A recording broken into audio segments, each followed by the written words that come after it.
بسم الله الرحمن الرحيم الحمد لله رب العالمين والصلاة والسلام على أشرف الأنبياء والمرسلين سيدنا ونبينا ومولانا محمد وعلى آله وصحبه أجمعين أما بعد فأعوذ بالله من الشيطان الرجيم بسم الله الرحمن الرحيم يا أيها الذين آمنوا ادخلوا في السلم كافة ولا تتبعوا خطوات الشيطان إنه لكم عدو مبين صدق الله العظيم۔ ہمارا ایک سلسلہ باتوں کا چل رہا تھا کہ کیا کرنا چاہیے، ہمیں کون سے اعمال کی ضرورت ہے، کن چیزوں سے بچنے کی ضرورت ہے، جو اصلاحی سلسلے کی جو باتیں ہیں اس پر باتیں ہو رہی تھیں۔ پھر گزشتہ 2 مجلسیں ایسی گزری کہ بات شروع کرنی تھی، لیکن پھر وہ حالات پر جو باتیں شروع ہوئیں تو پھر ہمارا وہ پرانا مضمون رہ گیا۔ ابھی بھی حالات کا تقاضا تو کوئی بدلا نہیں، اور اس پر مساجد میں باتیں ہوتی بھی رہتی ہیں، ہم سنتے بھی رہتے ہیں۔ آج صبح بھی الحمدللہ ہماری جو ترتیب تھی اس میں اصل مقصد یہی تھا کہ فلسطین، مسجد اقصیٰ، وہاں کی تاریخ، اس بارے میں صحیح معلومات لوگوں کے سامنے ہوں، ہمارے سامنے ہوں، تو اسی مقصد سے اس کو مجلس کے ساتھ جوڑ دیا کہ یہ ایک سب کے لیے ایک فائدے کی بات ہے۔ صبح کی ہماری تعلیم کا وقت ہوتا ہے، اس میں وہ تعلیم کے بجائے وہ پروگرام ہو گیا تو تعلیم بھی رہ گئی تھی، اور یہ بھی ہمارا ایک سلسلہ چل رہا ہے ہر مجلس میں کہ صبح کی تعلیم میں کوئی نہ کوئی ایسا عنوان جو عام طور پر ہمارے اندر کوئی نہ کوئی جو برائی رائج ہے اس کا تذکرہ، چاہے اس کا تعلق بد نظری سے ہو یا غیبت سے ہو یا اس قسم کی کوئی چیز ہو، مختلف اس کے عنوانات، اور یہ اصلاحی مجالس میں سے عام طور سے وہ پڑھا جاتا ہے صبح کی تعلیم میں۔ خیر، اب چونکہ وہ صبح وہ نہیں ہوا، ابھی کچھ باتیں کر لیتے ہیں، وقت اگر رہے گا تو پھر اس میں سے بھی تھوڑا پڑھ لیں گے، ورنہ انہیں باتوں پر اکتفا کر لیں گے۔ یہ جو آیت ہے قرآن کریم کی، یا ایھا الذین آمنوا ادخلوا فی السلم کافہ، اللہ تعالیٰ ایمان والوں سے یہ فرماتے ہیں، حکم دیتے ہیں کہ ایمان والوں ادخلوا فی السلم کافہ۔ جو عربی زبان جانتے ہیں وہ سمجھ سکتے ہیں کہ یہاں 2 طرف سے تاکید ہے کہ پورے کے پورے اسلام میں داخل ہو جاؤ اور پورے اسلام کے اندر داخل ہو جاؤ، یعنی پورا اسلام ہو اور ہم بھی پورے اسلام کے اندر ہو۔ ادخلوا فی السلم کافہ، دونوں معنی، جس کا مطلب یہ ہے کہ ایسا نہ ہو کہ اسلام کے بعض احکام جو ہماری مرضی کے مطابق ہیں ہم ان کو تو لے لیں، اور جو احکام ہماری مرضی کے مطابق نہیں ہیں ان کو ہم نہ لیں۔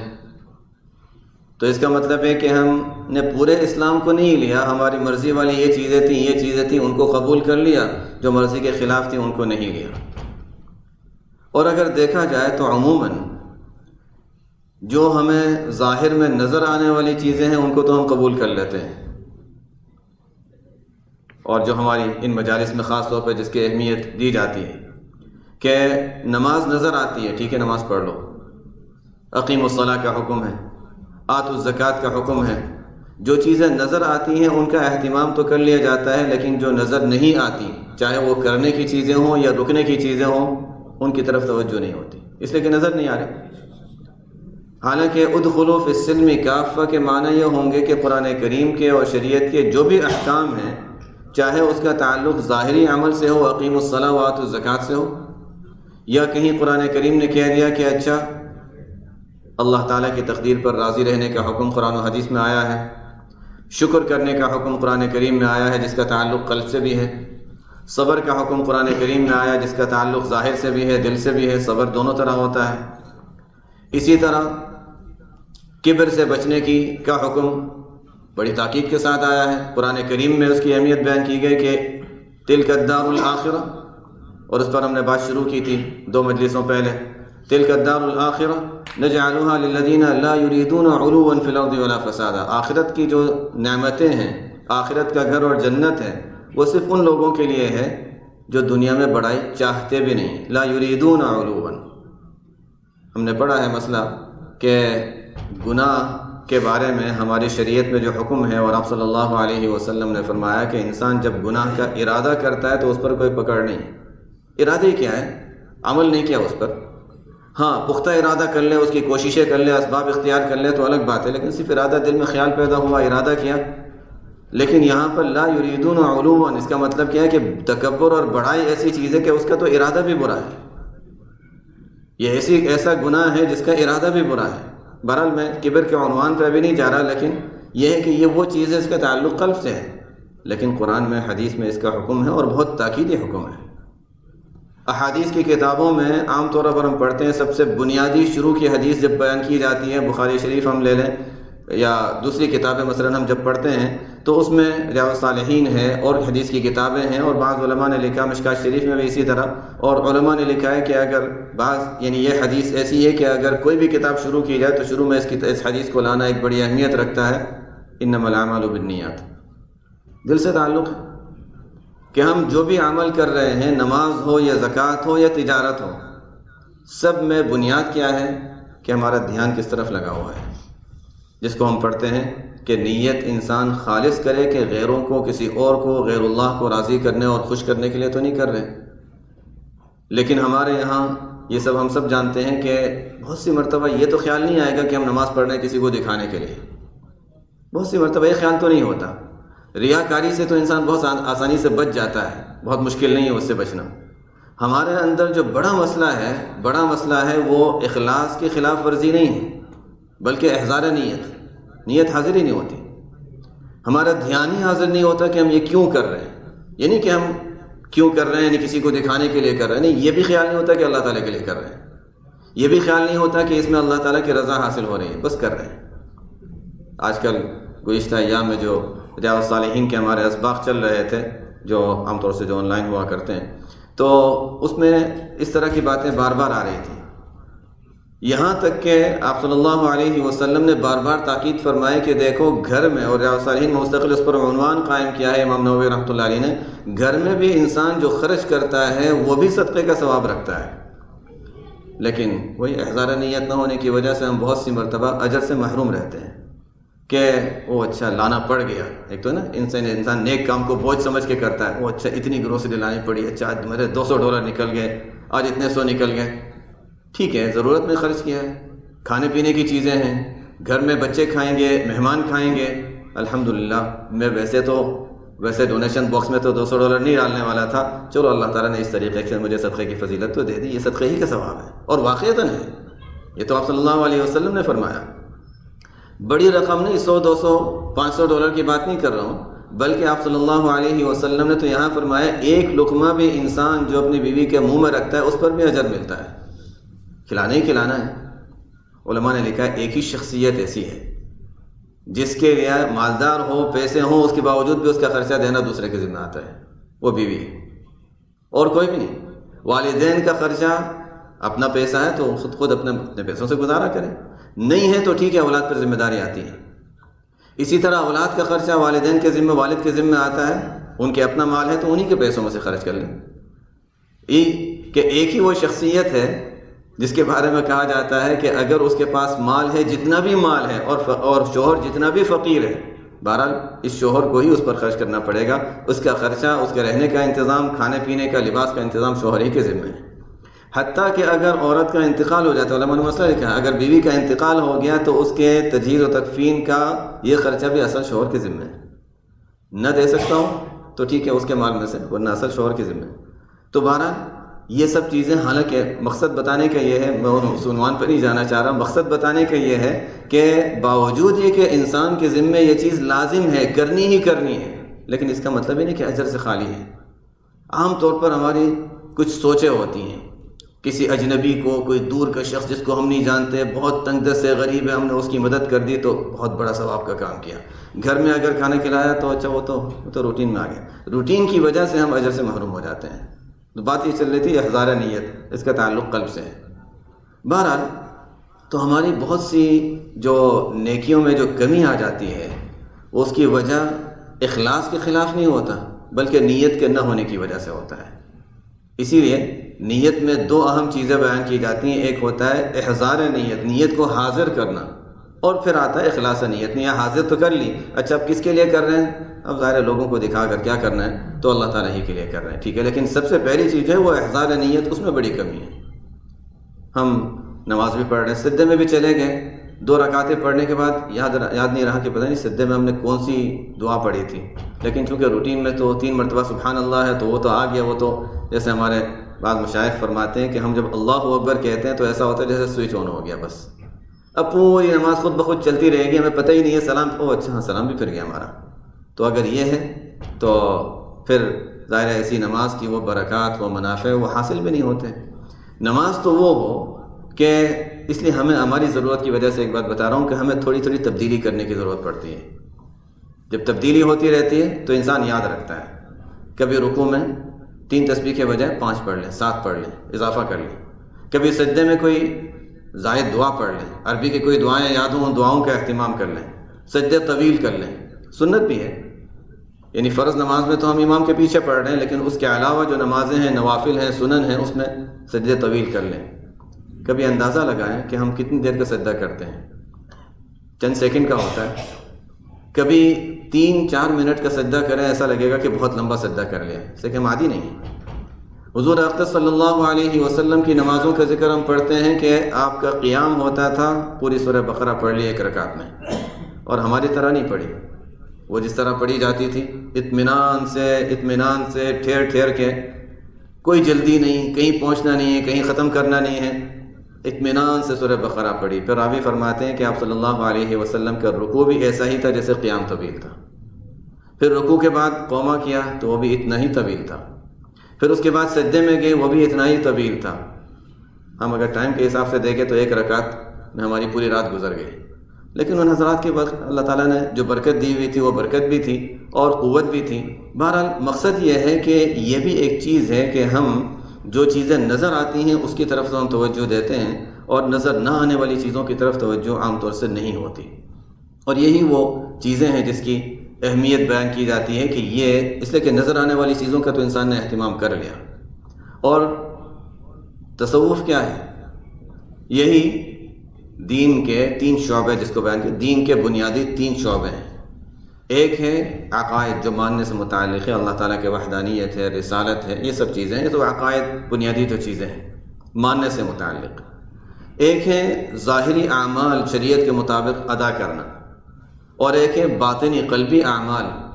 تو یہ تیسری چیز جو ہے اس کو عام طور پر اتنا کم اہمیت دی جاتی ہے گویا اس کی کوئی اہمیت ہی نہیں ہے، اور اس کو قرآن حدیث میں گویا حکم ہی نہیں ہے۔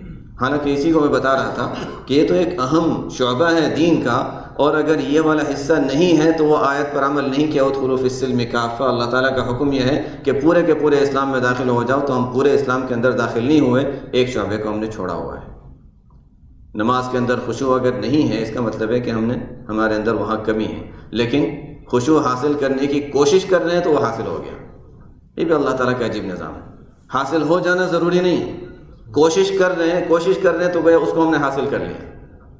ہم نے تو پڑھا ہے کہ ایک شخص حفظ کرتے ہوئے انتقال کر جاتا ہے تو ہم کہتے ہیں کہ اچھا حفظ کرتے ہوئے مرا ہے تو اچھا حفاظ میں شمار ہوگا، یہاں تک کہ آپ صلی اللہ علیہ وسلم کے صاحبزادے ابراہیم رضی اللہ عنہ کی وفات ہوتی ہے۔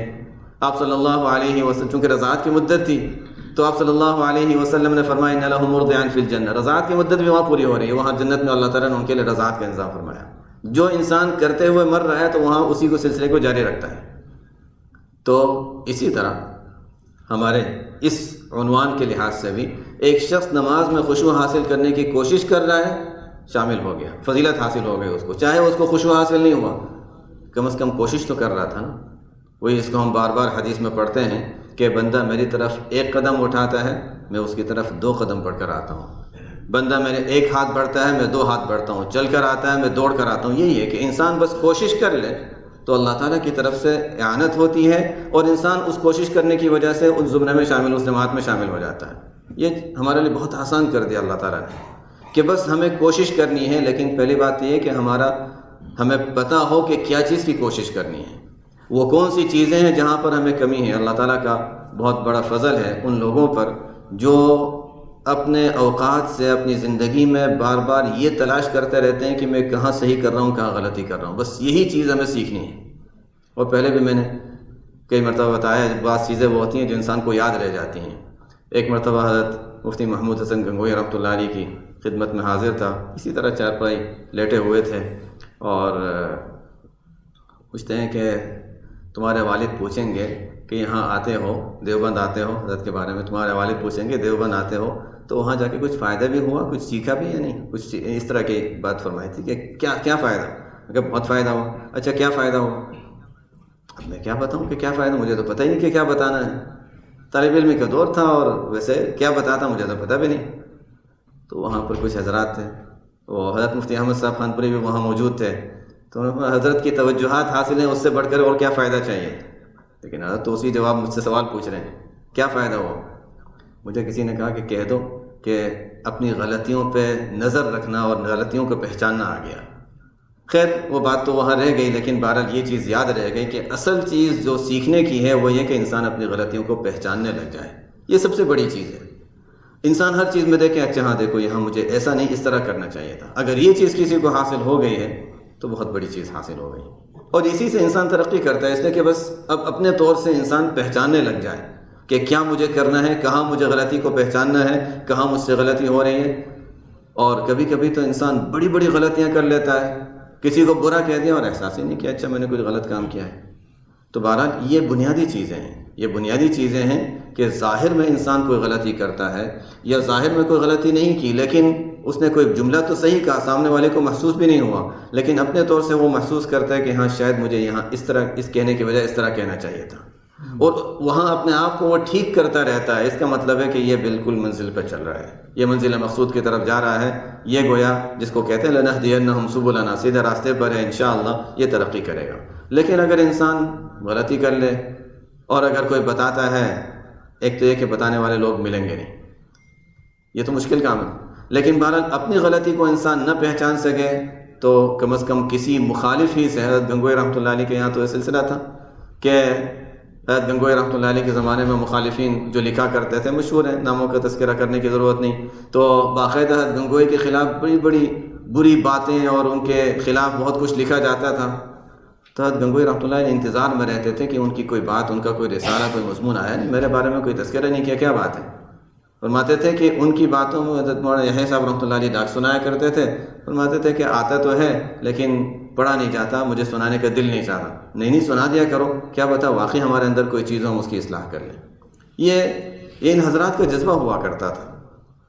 حضرت مولانا اشرف علی تھانوی رحمۃ اللہ علیہ فرماتے ہیں کہ حضرت مولانا حضرت خواجہ نظام الدین، حضرت خواجہ معین الدین چشتی اجمیری رحمۃ اللہ علیہ، ان کا ملفوظ کہیں پڑھا، حضرت تھانوی کے حوالے سے بتا رہا ہوں، وہ فرماتے ہیں کہ ملفوظ کہیں پڑھا خواجہ معین الدین چشتی رحمۃ اللہ علیہ کا، اکابر صوفیہ میں اونچے درجے کے بزرگوں میں جن سے یہ سلسلہ ہمارا سلسلہ چشتیہ کہلاتا ہے، تو ان کا ملفوظ ہے، فرماتے ہیں تصوف کا خلاصہ 3 چیزیں ہیں، تصوف کا خلاصہ 3 چیزیں ہیں۔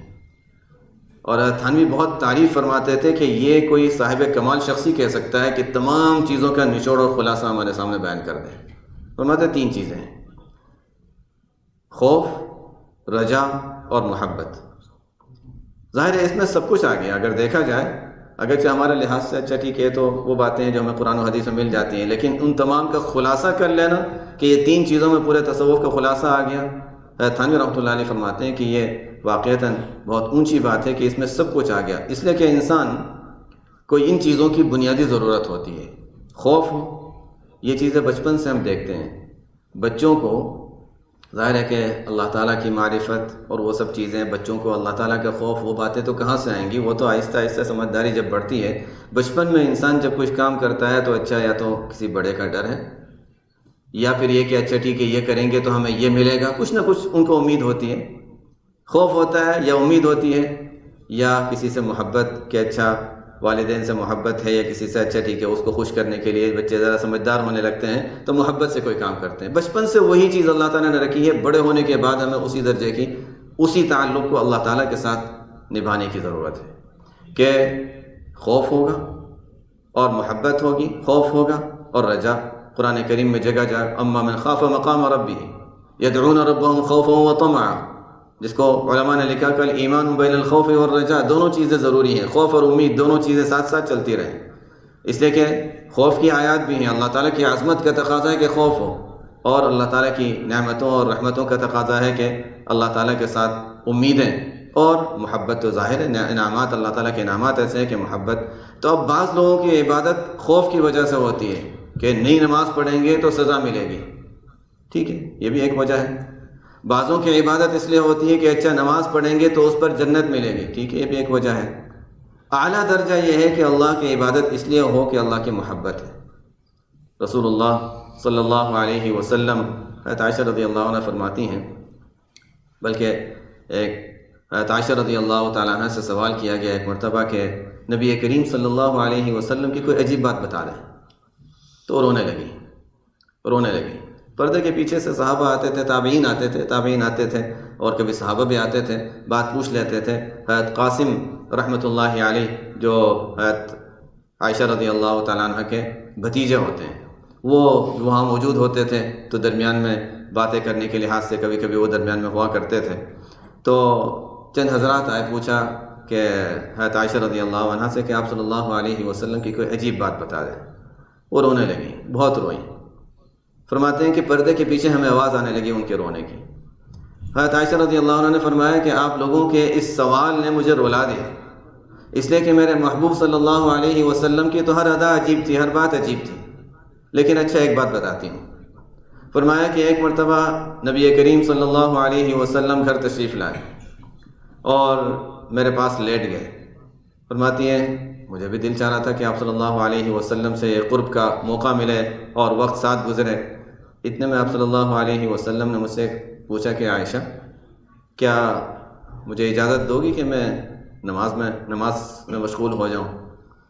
حضرت عائشہ رضی اللہ تعالیٰ عنہ کے پاس کیا اختیار تھا؟ مطلب یہ ہے کہ منع فرماتی تو کر، لیکن آپ کو عبادت سے روکوں یہ تو دل نہیں چاہتا، اپنے سے دور ہونے کی اجازت دوں وہ بھی دل نہیں چاہتا، لیکن یا رسول اللہ آپ کی مرضی ہے، آپ جو چیز پسند کریں وہ میری پسند ہے، آپ اپنی مرضی سے جو کرنا چاہیں میری طرف سے اجازت ہے۔ ایک تو ازواج مطہرات کو خوش کرنا کہ ٹھیک ہے تمہاری باری ہے، ایسا نہ ہو کہ یہ خیال ہو جائے کہ اچھا میری باری میں نماز میں لگ گئے، تو اس کا بھی خیال، حالانکہ آپ صلی اللہ علیہ وسلم پر برابری واجب بھی نہیں تھی، اللہ تعالیٰ نے تو اجازت دے دی تھی، ترجی من تشاء منہن وتؤوی الیک من تشاء، لیکن آپ صلی اللہ علیہ وسلم کا حسن اخلاق عائشہ رضی اللہ تعالیٰ عنہ سے اجازت لے رہے ہیں، اجازت دے دی، خوشی سے اجازت ہے۔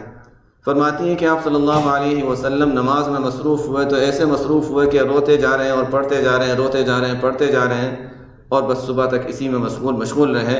کپڑے بھی تر ہو گئے اور زمین بھی مٹی ہوا کرتی تھی تو وہ بھی تر ہو گیا، اور بس پوری رات اسی طرح گزار دی۔ اذان فجر تک آپ صلی اللہ علیہ وسلم اسی میں لگے رہے، اس کے بعد کچھ دیر آ کر آپ صلی اللہ علیہ وسلم لیٹ گئے تھے۔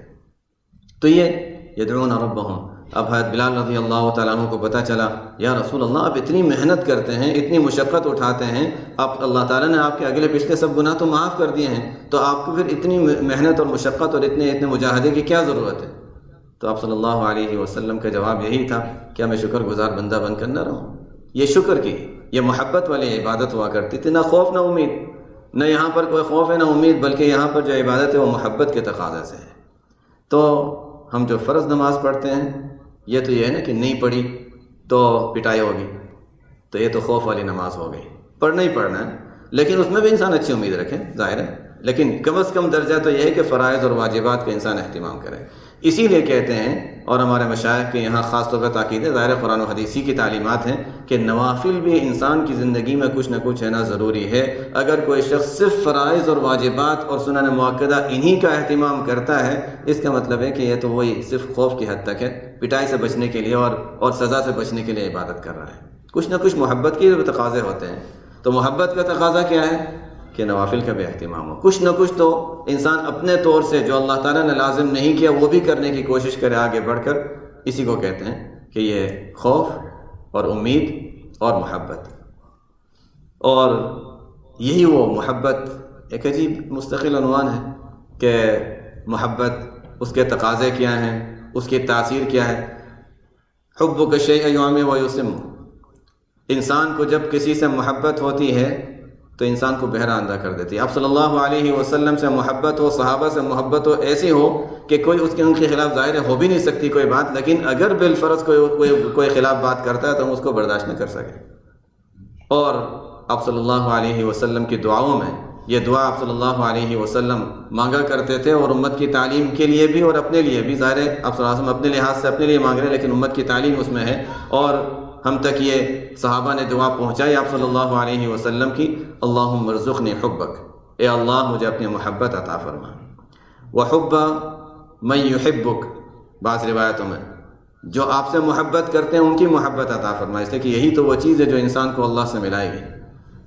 وحب عمل یقربنی الی حبک، ایسے اعمال کی محبت جو آپ سے قریب کرنے کا ذریعہ بن جائیں، ان اعمال سے محبت. امام اعظم ابو حنیفہ رحمۃ اللہ علیہ عشاء کے بعد نفل نماز شروع کر دی، سورہ یاسین پڑھنے لگے، اور سورہ یاسین میں وامتاز الیوم ایھا المجرمون والی آیت پر پہنچے. اس آیت پر پہنچے تو پڑھتے ہی رہے. اس زمانے میں تھا کہ مؤذن صاحب ہوتے تھے، وہ عام طور سے اخیر میں نکلا کرتے تھے، لیکن امام صاحب اس آیت پر رکے ہوئے اور پڑھ رہے ہیں، روتے جا رہے ہیں. وامتاز الیوم ایھا المجرمون، اس لیے کہ قیامت کے دن اعلان ہوگا مجرموں تم الگ ہو جاؤ. تو دل پر ایک چوٹ لگی کہ میں مجرموں میں تو شمار نہیں ہو جاؤں گا. یہ ان حضرات کی حالت ہوا کرتی تھی، خوف. تو اسے ہر چیز کی ضرورت ہے، خوف بھی، امید بھی، محبت بھی. لیکن ظاہر ہے کہ ان عبادات کے ساتھ، ان تلاوتوں کے ساتھ جب محبت تھی تبھی تو ان کے لیے طویل قیام آسان تھا. وہ پڑھنے لگے تو مؤذن صاحب نے سوچا کہ ان کی تو رکعت پوری ہونے والی ہے نہیں، وہ چلے گئے. آئے فجر کی اذان کے وقت جب مؤذن صاحب آئے ہیں تو امام حنیفہ رحمۃ اللہ علیہ وہیں کھڑے ہیں. وامتاز الیوم ایھا المجرمون، اسی آیت میں وامتاز الیوم ایھا المجرمون. احساس ہوا کہ کوئی آ گیا ہے، اچھا اذان کا وقت ہو گیا ہے، تو انہوں نے نماز پوری کی. مؤذن صاحب سے پوچھا کیا بات ہے؟ کہا فجر کی اذان کا وقت ہو گیا. اچھا کسی کو بتانا نہیں. اخفا بھی اتنا تھا، کسی کو بتانا نہیں. مؤذن صاحب نے اس وقت تو شاید نہیں بتایا، بعد میں بتا دیا کہ ان کا یہ حال ہم نے دیکھا تھا. تو بہرحال یہ حضرات تھے، یدعون ربهم خوفا وطمعا، یدعون ربهم خوفا وطمعا. اور یہ ان کی عبادات، جب عبادات کے ساتھ جو آپ صلی اللہ علیہ وسلم نے دعا مانگی ہے کہ اللہ ان اعمال کے ساتھ محبت عطا فرما دے جو تجھ سے قریب کرنے والے ہوں، عبادات سے ہمیں تعلق ہو. اسی وجہ سے یہ جو کہا جاتا ہے کہ طویل سجدے کبھی انسان کر لے، کبھی دعاؤں کا زیادہ طویل اہتمام کر لے، کچھ وقت انسان اس کے لیے نکالے کہ اچھا مجھے اس وقت کے لیے کچھ تھوڑا وقت نکال کر یہ کام کرنا ہے. تو اسی سے انسان، اب یہ ذکر اللہ جس کو کہتے ہیں نا، ذکر اللہ میں دو طرف کی چیزیں ہیں. ایک تو یہ ہے کہ انسان جب ذکر اللہ زیادہ کرتا ہے تو علامت ہے کہ اس کو محبت ہے اس سے، ذکر سے. ظاہر ہے من احب شیئا اکثر من ذکرہ، مشہور کہاوت ہے کہ جب کسی کو کسی چیز سے محبت ہوتی ہے تو کثرت سے ذکر کرتا ہے، کثرت سے اس کا تذکرہ کرتا ہے. تو ذکر اللہ کا زیادہ کرنا یہ محبت کی علامت بھی ہے اور اللہ کی محبت پیدا ہونے کا ذریعہ بھی ہے. اسی طرح نمازوں میں اگر دل نہیں لگتا ہمیں تو زیادہ نمازوں کا اہتمام کرنے سے بھی نمازوں کے ساتھ تعلق قائم ہو جاتا ہے. جب انسان تلاوت ہے یا نماز ہے یا ذکر اللہ ہے، ان چیزوں میں اگر دل نہیں لگتا، انسان کو یہ ہوتا ہے بس کرو اور چھوڑو، بس ختم کرو، بس پورا ہو جائے، تو ضرورت اس کی ہے کہ انسان ان چیزوں کو زیادہ کرنے لگ جائے، اس کا اہتمام زیادہ کرنے لگ جائے. جب زیادہ کرتا ہے تو خود بخود انسان کا قلب اس سے مانوس ہو جاتا ہے، دل اس سے مانوس ہو جاتا ہے، اور پھر تعلق قوی ہوتا چلا جاتا ہے. عام طور پر ہوتا یہ ہے کہ شیطان دل میں یہ خیال ڈالتا ہے کہ نماز پڑھی، 2 رکعت پڑھی، خیال تو ادھر ادھر تھا، تو ایسی نماز کا کیا فائدہ. یہی وہ چیز ہے جو انسان کو عبادتوں سے دور کر دیتی ہے، اور اس کا علاج یہی ہے کہ اچھا اس شیطانی وسوسے کو دور کرنے کا طریقہ یہی ہے کہ انسان اور زیادہ کرے. شیطان روکنا چاہ رہا تھا، ہم اس کے خلاف اور زیادہ کریں، تو پھر انشاءاللہ نماز کا دھیان بھی اور نماز میں جو تعلق ہے وہ بھی حاصل ہو جائے گا. اللہم ارزقنی حبک وحب عمل یقربنی الی حبک. اللہم، پھر آگے آپ صلی اللہ علیہ وسلم نے جو دعا مختلف روایتوں میں جو مختلف یہ دعا کے الفاظ ہیں، اس میں آگے بڑے عجیب دعا ہے. آپ صلی اللہ علیہ وسلم نے فرمایا اللہم ما رزقتنی مما احب. کبھی ہوتا ہے کہ ہم کوئی چیز چاہتے ہیں اللہ تعالیٰ ہمیں دے دیتا ہے. اللہم ما رزقتنی مما احب فاجعلہ قوۃ لی فیما تحب. اے اللہ جو چیز مجھے پسند تھی تو نے مجھے وہ دے دی، تو ایسا نہ ہو کہ وہ چیز میرے لیے تو اس سے دوری کا ذریعہ بن جائے. انسان مال زیادہ چاہتا ہے، کوئی چیز چاہتا ہے، کسی کو گھر چاہیے تھا، کسی کو گاڑی چاہیے تھی، کسی کو کوئی چیز چاہیے تھی. یا اللہ میں نے کوئی چیز مانگی تھی، میں چاہتا تھا کہ مجھے یہ چیز مل جائے، تو نے دے دی ہے. اللہم ما رزقتنی مما احب تو اس کو کہیں غفلت کا ذریعہ نہ بنا دینا. فجعلہ قوۃ لی فیما تحب، تیری محبت والے اعمال میں اور قوت کا ذریعہ بنا دے اس کو. اب گاڑی چاہیے تھی، مل گئی، تو یا اللہ اس گاڑی کو میرے لیے تیری محبت کا ذریعہ کہ میں اس کو نمازوں کے لیے، عبادات کے لیے، تیرے اچھے کاموں کے لیے استعمال کروں. یہی ہے کہ انسان ہر چیز کو اچھے کام میں استعمال کر سکتا ہے اور انسان کے لیے عبادت بن جاتا ہے. آگے فرماتے ہیں آپ صلی اللہ علیہ وسلم اسی حدیث میں، اللہم وما زویت عنی مما احب. بڑی عجیب دعا ہے. اللہم وما زویت عنی مما احب، یا اللہ بہت سی چیزیں وہ ہیں جو میں چاہتا تھا لیکن مجھے نہیں مل سکی، فلانی چیز یا فلانی چیز یا کوئی چیز. اللہم وما زویت عنی مما احب، تو فجعلہ فراغا لی فیما تحب، تو وہ چیز مجھے نہیں مل سکی تو میرے لیے تیری محبت والی چیزوں میں فراغت کا ذریعہ بنا دے. ایک چیز نہیں ملی تو اچھا ٹھیک ہے، وہ وقت میرا خالی بچا، اچھا چلو ٹھیک ہے، اس کے بدلے میں میرا وقت جو ہے وہ تیری یاد میں لگ جائے اور وہ میرے لیے فراغت کا ذریعہ بن جائے. ہمارے لیے آج کل تو فراغت بھی ایک بہت بڑی آفت بن گئی ہے. واقعی جو پہلے بھی اس کا تذکرہ ہوتا رہا کہ عجیب حال ہو چکا ہے. ایک وقت تھا کہ اچھا خالی وقت ملا ہے تو چلو تھوڑا سا کچھ پڑھ لیں، خالی وقت ملا ہے کچھ تھوڑا سا پڑھ لیں، چند منٹ ملے ہیں چلو کچھ تھوڑے چند درود شریف ہی پڑھ لیں، استغفار پڑھ لیں، چلو ایک سورت ہو جائے گی، سورہ یاسین ہو جائے گی، فلانی سورت پڑھ لیں گے. اب یہ کہ اچھا تھوڑا سا وقت ملا تو میسج دیکھ لیں. ایک عجیب ہی حالت ہو گئی ہے واقعتاً. یہ میں شاید اپنی بھی حالت نہیں بتا رہا ہوں کہ میرے بھی یہ حال ہے اور اکثر کا یہ حال ہوگا. بہرحال ہمیں اس چیز کو دیکھنے کی ضرورت ہے کہ ایسا تو نہیں ہے کہ ہمارا ہر فارغ وقت اسی میں جا رہا ہے اور ہماری کوئی ترتیب اور کوئی نظام نہیں بن رہا. ایک نظام ہو، ایک ترتیب ہو کہ اچھا کس وقت مجھے کیا کام کرنا ہے. اصل میں ہماری بہت سی ضروریات اس سے متعلق ہو گئی ہیں، لیکن بہرحال اس چیز کا خیال رکھنے کی ضرورت ہے. ہر شخص اپنے لحاظ سے اس کا اپنا خیال رکھے کہ ایسا تو نہیں ہے کہ ہمارا ہر خالی وقت جو بھی ملتا ہے. یہی وجہ ہے کہ ہمارے دلوں میں وہ ذکر اللہ کی جو قوت اور جو حلاوت ہے وہ پیدا نہیں ہو رہی، اس لیے کہ ذہن فارغ ہی نہیں ہو رہا ہے. بس اتنا کیا اور اچھا ٹھیک ہے اب یہ کرنا ہے، اتنا کیا اور اب یہ کرنا ہے. سکون، یکسوئی، وہ چیز ختم ہو چکی ہے. بہرحال کچھ وقت فارغ بھی ہونا چاہیے جو انسان سکون سے دھیان کے ساتھ اللہ تعالیٰ کی یاد میں لگے. ہمارے حضرت رحمۃ اللہ علیہ بہت سے حضرات کو پرانے خطوط حضرت کے رکھے ہوئے ہیں، اور جو پرانے حضرات ہیں ان کے پاس خطوط محفوظ بھی ہوں گے کہ حضرت رحمۃ اللہ علیہ خاص تاکید فرماتے تھے، اور خاص طور پہ جن کو حضرت نے اجازت دی ان کو بھی اور دوسروں کو بھی، یکسوئی کا کچھ وقت اپنے لیے ضرور رکھو. اور خاص طور پہ بعض حضرات کو تاکید فرماتے تھے 2 گھنٹے 24 گھنٹے میں 2 گھنٹے روزانہ نکال کر اپنے لیے یکسوئی کا وقت رکھو. بالکل اس میں اپنے معمولات، کسی سے کوئی لینا دینا اس وقت نہ ہو، بس اپنے معمولات اور اپنے اللہ تعالیٰ کی یاد میں انسان مصروف رہے. حضرت رحمۃ اللہ علیہ کا خود کا معمول تہجد کے فجر کے صبح صادق سے 2 گھنٹے پہلے اٹھنے کا تھا. وہ 2 گھنٹے تو خاص تھے. دن کے اوقات ایسا نہیں کہ وہ غفلت میں گزر رہے تھے، لیکن یہ خاص 2 گھنٹے جو تھے وہ یکسوئی کی عبادت کے لیے ہوا کرتے تھے. اور ہمارے دوسرے مشائخ میں بھی یہ حضرت رحمۃ اللہ علیہ کے بھی یہ معمول ہوا کرتا ہے. یہ ایک ضرورت ہے انسان کی جس کو کہتے ہیں وہی، چونکہ یہ چیز نظر نہیں آتی کہ ہمارے روح کو کس چیز کی ضرورت ہے. ہم جسم کو تو غذا دیتے رہتے ہیں لیکن روح کو غذا نہیں مل رہی ہے. روح کو غذا نہیں مل رہی ہے. ہم کہتے ہیں نمازوں میں دل نہیں لگ رہا ہے، اس لیے کہ اس کو غذا نہیں ملی. تو وہ دل کہاں سے لگے گا؟ روح تو کہیں اور ہے. جب جسم کو غذا مل رہی ہے، وہ غذا کون سی ہے؟ وہ اس کا تعلق زمین سے ہے. یعنی انسان 2 چیزوں کا نام ہے، جسم اور روح. جسمانی غذا جتنا بھی ہے اس کا تعلق زمین سے ہوتا ہے. کہتے ہیں کہ جتنی انسان جسمانی غذا زیادہ حاصل کرتا ہے، ضرورت کی حد تک تو ضرورت ہے، جو زائد حاصل کرتا ہے وہ زائد انسان کو نیچائی کی طرف لے جاتی ہے. آپ صلی اللہ علیہ وسلم نے فرمایا کہ بدترین برتن جو انسان بھرتا ہے وہ انسان کا پیٹ ہے. زائد اگر ہے، اس کو اگر تفصیل سے دیکھنا ہو تو فضائل صدقات میں دیکھ سکتے ہیں. شیخ رحمۃ اللہ علیہ نے بہت تفصیل سے اس کو لکھا ہوا ہے کہ ضرورت سے زیادہ کھانا جو ہے وہ انسان کے لیے مضر ہے. لیکن ٹھیک ہے، کوئی حضرت حرج کی بات نہیں ہے، کھا سکتے ہیں، لیکن ٹھیک ہے ہم کھانا زیادہ کھا لیتے ہیں، وہ کھا لیں، لیکن ساتھ ساتھ اچھا روح کی غذا کو نہ بھولیں.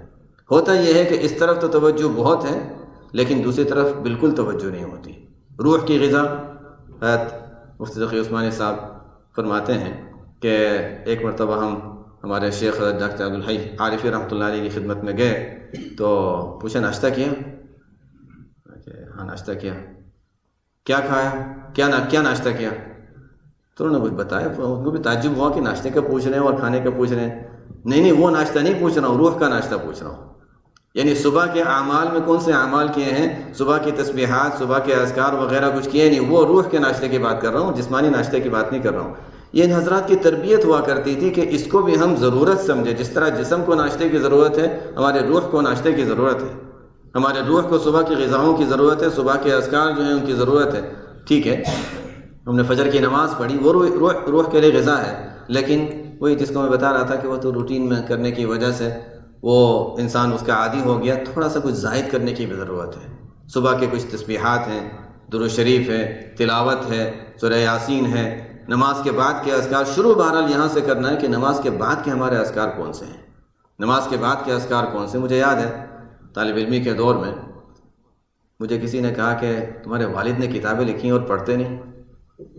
پڑھنے کا دور نہیں تھا، میرا شروع کا دور تھا، اور حضرت کی کتاب بھی فضائل علم و علماء حضرت نے لکھی تھی، وہ چھپ کر وہاں آئی تھی، مجھے بھی حضرت نے دی تھی، کسی کو چاہیے ہو تو وہاں۔ تو کتابیں میرے پاس ہیں، لیکن مجھے کسی نے کہا پڑھی ہے، مجھے عجیب لگا کہ اچھا کیسے کہوں کہ نہیں پڑھی ہے۔ تو بہرحال میں نے کہا نہیں پڑھی، کہا تمہارے والد کی اور پڑھی نہیں اور دوسروں کے لیے لایا ہوں۔ خیر میں نے پڑھنی شروع کر دی، ہوتی ہے انسان کو کبھی کبھی غیرت بھی اچھے کام پہ ابھار لیتی ہے، تو میں نے پڑھنی شروع کی۔ اس میں مجھے وہ ملا کہ نماز کے بعد کیا پڑھنا چاہیے، شیخ کے حوالے سے ہی لکھا تھا کہ نماز کے بعد کیا پڑھنا چاہیے۔ جس نے بھی مجھے کہا تھا کہ کتاب کیوں نہیں پڑھی اور میں نے پڑھنی شروع کر دی، میرے لیے تو بہت بڑی خیر بن گئی۔ اس وقت سے الحمدللہ نماز کے بعد کی وہ پڑھنے کا جو فضائل ہے، شیخ رحمۃ اللہ علیہ نے فضائل ذکر میں لکھا ہوا ہے، حضرت نے فضائل علم و علماء میں اس کو لکھا ہوا ہے، تو وہاں سے اس کو پڑھنا شروع کر دیا، خیر کی چیز بن گئی۔ نماز کے بعد کی تسبیحات ہیں وہ تو ہم سب جانتے ہیں، لیکن اس کے علاوہ آیت الکرسی اور اس کے علاوہ بعض آیات ہیں، کوئی فضائل ذکر میں دیکھنا چاہے، شہید اللہ انہ لا الہ الا ہو وغیرہ وہ آیات ہیں، وہ پڑھ لیں۔ حفاظت بھی ہے، برکت بھی ہے، بہت سی برکات اس کے ذریعے سے انسان کو حاصل ہوتی ہیں۔ تو خیر حضرت خواجہ معین الدین چشتی رحمۃ اللہ علیہ کے بقول تصوف کا خلاصہ 3 چیزیں ہو گئیں، ایک ہے خوف، ایک ہے امید، اور ایک ہے محبت۔ جب محبت ہوتی ہے تو اس سے انسان، اس کے بہت سے تقاضے ہوتے ہیں۔ تعصی الالہ وانت تظہر حبہ، هذا العمر في الفعال بديع، لو كان حبك صادقا لاطعته، ان المحب لمن يحب مطيع۔ کہ ایسا نہیں ہو سکتا کہ اللہ سے محبت ہو اور اللہ کی نافرمانی کرے، یہ ہو نہیں سکتا۔ اس کا مطلب ہے محبت میں کمی ہے۔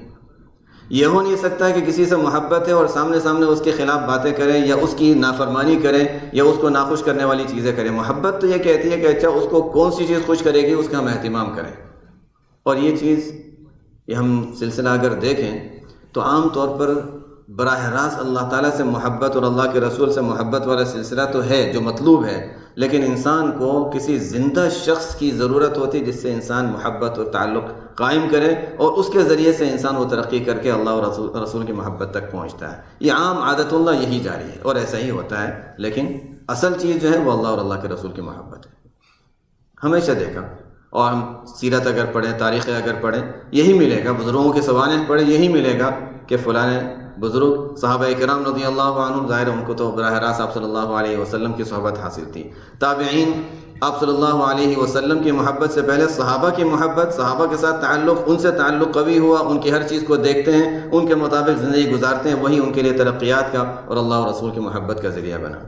اور اسی وجہ سے قرآن کریم میں اگر دیکھیں تو صراط الذین انعمت علیہم، صراط القرآن صراط الحدیث نہیں کہا، صراط الرسول نہیں کہا، صراط الذین انعمت علیہم، تاکہ ہر زمانے میں انعمت علیہم کو انسان تلاش کرے، ان سے اپنا تعلق قائم کرے، ان کے طریقے پر چلے۔ محبت کا تقاضا ہے کہ انسان ان کے طریقے پر اختیار کرے، تو اس کے ذریعے سے انسان دین پر جمنا اور قرآن و حدیث اور ان کے احکامات پر جمنا، اور اس سے جو تعلق میں جو قوت ہے وہ اس کے ذریعے سے حاصل ہوتی ہے۔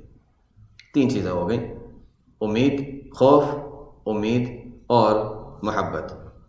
لیکن یہ تو سب دل کی کیفیات ہو گئی نا، خوف دل میں ہے، امید دل میں ہے، محبت دل میں ہے، اس کے تقاضے کچھ ظاہر کے ہیں لیکن ہیں دل کی کیفیت۔ حضرت تھانوی رحمۃ اللہ علیہ نے عملی طور پر ہمارے لیے، ہماری آسانی کے لیے فرمایا، عملی طور پر اگر تصوف کا خلاصہ نکالنا ہے تو 2 چیزیں ہیں، تصوف کا خلاصہ نکالنا ہے تو 2 چیزیں ہیں۔ فرماتے ہیں کہ بس 2 ہی کام کرنے ہیں۔ نمبر 1 بتا دو، انسان ہوگا اچھا کیا ہوگا؟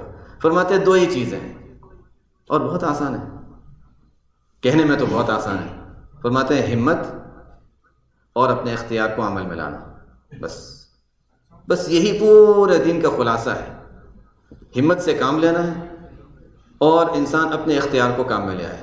اللہ تعالیٰ نے اختیار دیا ہوا ہے، جہاں اختیار نہیں ہے اس کو چھوڑ دو۔ نماز میں جیسے میں بتا رہا تھا کہ نماز میں خشوع کا حاصل کرنے کی کوشش کرنا اختیار میں ہے، حاصل ہو جانا اختیار میں نہیں ہے۔ انسان ہمت کر لے کہ مجھے یہ کام کرنا ہے، کوشش شروع کر دے، استعمال اختیار، بس اپنے اختیار کے حد تک انسان کوشش کر لے۔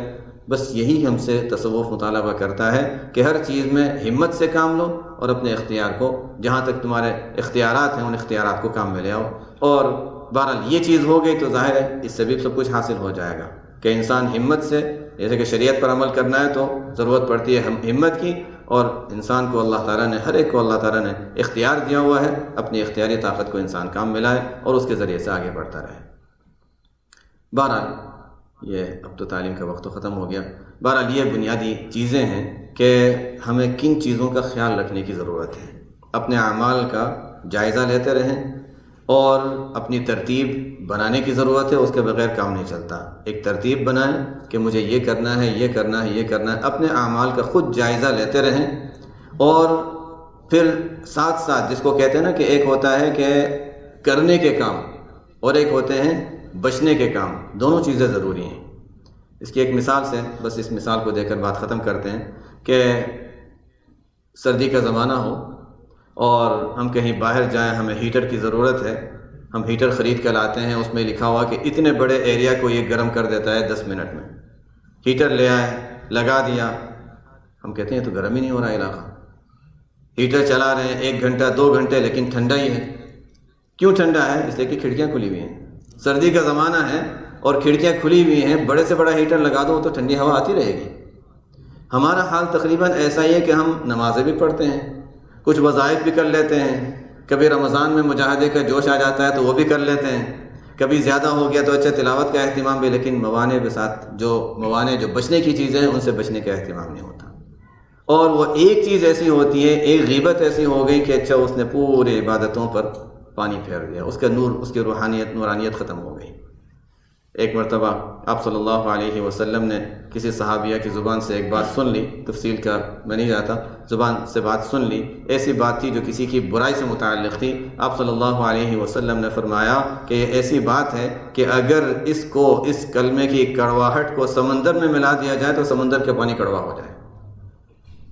اگر ہم سوچیں کہ کون سی ایسی چیز ہوگی جو سمندر کے پانی کو کڑوا کر دے، کیونکہ ہمیں نظر نہیں آتا، لیکن غیبت اور کسی کی برائی اتنا بڑا جرم ہے، ہماری زبان سے کتنی مرتبہ نکلتا ہوگا، ہماری زبان پر اس کا کیا اثر ہوتا ہوگا، اور وہ لعاب جو اندر جاتا ہے اس کا کیا اثر ہوتا ہوگا۔ یہ میں اس لیے بتا رہا ہوں، وہ حدیث صحیح ہے کہ سمندر میں اگر اس کو ملا دیا جائے تو اس کا پانی اگر کڑوا ہو جائے تو ہمارے دلوں کی اور ہمارے اندر کی کیا حالت ہوتی ہوگی۔ یہی چیز ہے کہ کرنے کے کام جو ہیں وہ تو کرنے ہیں، لیکن بچنے کے کام ہیں وہ بھی بہت ضروری ہیں، ورنہ اس کے بغیر آگے انسان بڑھتا نہیں، اور جو حاصل کرتا ہے اس کو بھی اس کی نورانیت بھی ختم ہو جاتی ہے۔ یہ جو ہم صبح کی تعلیمات میں جو بار بار پڑھتے ہیں کہ غیبت کا اور یہ بدگمانی کا اور اس طرح کی جو مضامین پڑھتے ہیں، وہ وہی موانع ہیں، یہ وہی یعنی رذائل ہیں جن سے بچنا ضروری ہے۔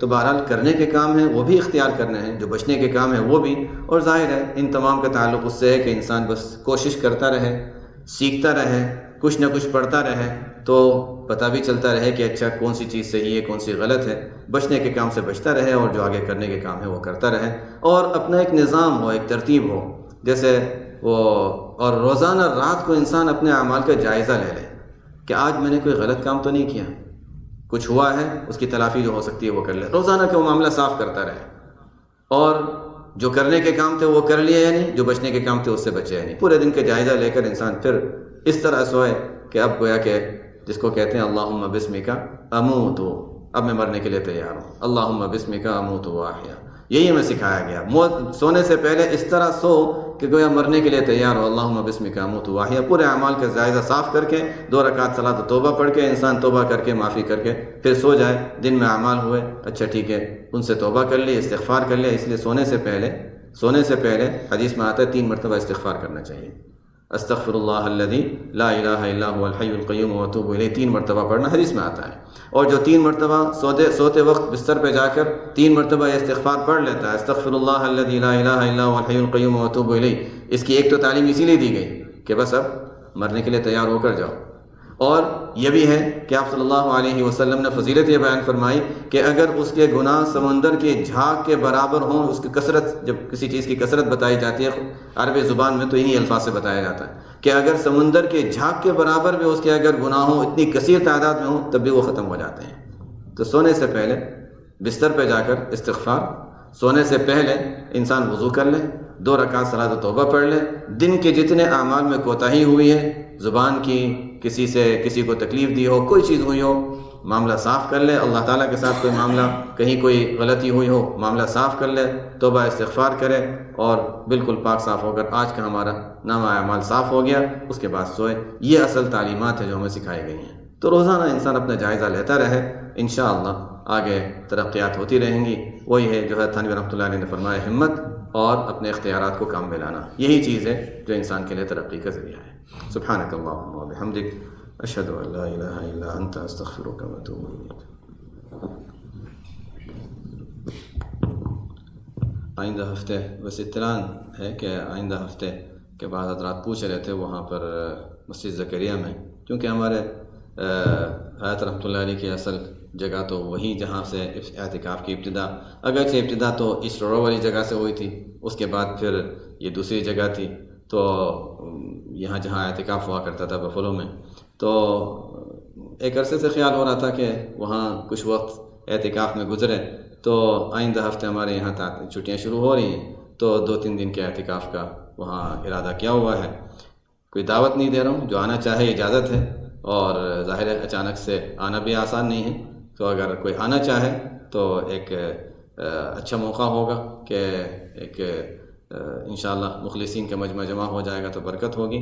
بس یہ ہے کہ اگر کوئی آنا چاہے، پورے 2 دن کے لیے نہیں، 1 دن کے لیے، آدھے دن کے لیے، جتنے وقت کے لیے آنا چاہے تو آنے کی اجازت ہے، اور جو بھی آئے وہ اپنے یعنی بستر وغیرہ کا انتظام کر کے آئے، لیکن یہی کہ وہ ایک عرصے کے بعد وہاں پر یہ سلسلہ اعتکاف کا ہو رہا ہے، اور رمضان میں تو انشاءاللہ امید ہے کہ انشاءاللہ آگے سلسلہ رمضان میں، پچھلے رمضانوں میں بھی کچھ نہ کچھ سلسلہ ہوتا رہا انشاءاللہ، اور آگے بڑھے گا تو انشاءاللہ وہاں رمضان میں بھی سلسلہ کچھ نہ کچھ چلتا رہے گا۔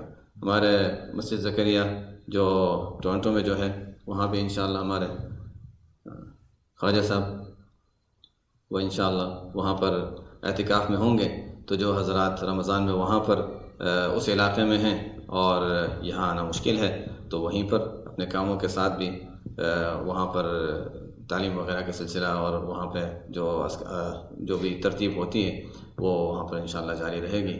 اور بھی انشاءاللہ دیکھتے ہیں، اللہ کرے اور بھی جگہوں پر ایسے کوئی سلسلہ شروع ہو جائیں، مونٹریال والے حضرات بھی وہاں پر کچھ ترتیب سالانہ ہی کر لیں، چاہے رمضان کی ہو نہ ہو، لیکن سالانہ یعنی وہ سال کے دوران کی ہر جگہ، ہر علاقے میں ہفتے میں 1 مرتبہ تو مجلس ہونی چاہیے۔ اس علاقے کے لوگ جو بھی ذاکرین ہیں وہ جمع ہو کر اجتماعی طور پر ذکر کریں۔ ہر علاقے میں یہ تو ہفتے میں 1 مجلس تو ضرور ہونی چاہیے، اس کے علاوہ جتنا ہو جائے بہتر ہے، اچھا ہے، لیکن ہر علاقے میں کم از کم ہفتے میں 1 مرتبہ ہونی چاہیے۔ ابھی چند دن پہلے، 2 ہفتے پہلے غالباً سڈبری جانا ہوا تھا، تو وہاں پر بھی یہی بات ہوئی تھی کہ کم از کم وہاں سے کہ ذاکرین ہوتے ہیں، لیکن کوئی اپنے گھر میں یہاں کر رہا ہے، کوئی اپنے وقت پہ کر رہا ہے، کم از کم روزانہ نہ ہو تو ہفتے میں 1 مرتبہ جمع ہونے کا سلسلہ ہو۔ انشاءاللہ پھر آگے سبق حاصل کرنا ہو تو ہم ٹورنٹو والوں سے کر سکتے ہیں۔ ایک عرصے تک 2 3 4 5 لوگ، 6 لوگ، میرے خیال اتنے ہی ہوتے ہوں گے جو جمع ہوتے تھے۔ ہمارے حضرت موصوف صاحب جو ہیں وہ ہوتے تھے، خواجہ صاحب ہوا کرتے تھے۔ شروع میں جب تعلیم مجلس ہوا کرتی تھی تو موصوف صاحب کے مکان پر ہوا کرتی تھی، کئی سالوں تک ان کے مکان پر ہی مجلس ہوا کرتی تھی، وہیں پر ذاکرین آتے تھے، رات وہیں ٹھہرتے تھے، اور اس کے بعد پھر یہ مسجد والی جگہ تو بعد میں لی تھی جو خانقاہ والی جگہ ہے، پھر وہاں سلسلہ آگے چلتا رہا، اور ایک عرصے تک تو بس چند ساتھی ہوتے تھے، لیکن انہوں نے اس کو قائم رکھا، اور اب الحمدللہ سلسلہ چل رہا ہے، ابھی تک کئی سالوں سے چل رہا ہے۔ یہ سب شروع میں جو لگے ہوئے تھے اور جنہوں نے جاری رکھا ہے ان کے لیے بھی انشاءاللہ صدقہ جاریہ ہے، اور اللہ تعالیٰ اس کو اور ترقیات عطا فرمائے۔ وہاں بھی انشاءاللہ یہ سلسلہ رہے گا، اللہ کرے اور جگہوں پر بھی یہ سلسلے قائم رہیں، تاکہ مختلف علاقوں میں یہ ذکر کی مجالس، اس لیے کہ اب وہ بات لمبی ہو جائے گی کہ مختلف علاقوں میں ذکر کی مجالس کی ضرورت ہے، کہ یہی وہ چیز ہے جو انسان کے لیے، جس کو میں بتا رہا تھا کہ نظر نہ آنے والی چیز جس کے بے توجہی ہوتی ہے اور اس کی وجہ سے انسان بہت سی مرتبہ فتنوں کا شکار ہوتا ہے، وہی روحانی طاقت نہ ہونے کی وجہ سے۔ اور جس کو پچھلے ہفتے ہم نے پڑھا تھا کہ آپ صلی اللہ علیہ وسلم نے فرمایا کہ تعداد تو بہت ہوگی، تم لوگ جو مغلوب ہو جاؤ گے اور دوسرے لوگ تمہارے خلاف جو مخالف ہو جائیں گے. صحابہ نے پوچھا ہماری تعداد کم ہوگی؟ بل انتم یومئذ کثیر ولکنکم غثاء کہ غثاء السیل، لیکن اللہ تعالیٰ تم لوگ بہت بڑی تعداد ہوگی لیکن جیسے جھاگ ہوتی ہے اس میں کوئی طاقت نہیں ہوتی، اس طرح تمہاری حالت ہوگی. اور اللہ تعالیٰ تمہارے دلوں میں وہن ڈال دیں گے. وہن کیا ہے؟ صحابہ نے پوچھا. آپ صلی اللہ علیہ وسلم نے فرمایا حب الدنیا، دنیا کی محبت، و کراہیت الموت.